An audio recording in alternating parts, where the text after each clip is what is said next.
Ayan, nasa Minion Mayhem pala kami. So, dahil nga nasira yung Diyos kanina, dito kami nagpa-express pass. So, ito yung feeling na naka-express pass pala. Oh, walang pila.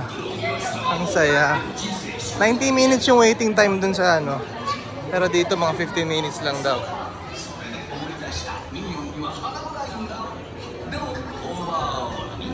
Let's see.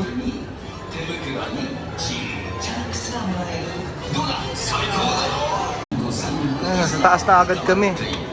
Wala pang 5 minutes.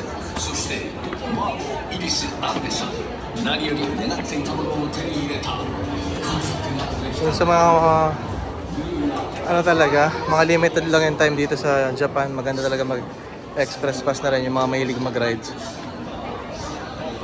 Kasi sa totoo lang, crowded masyado.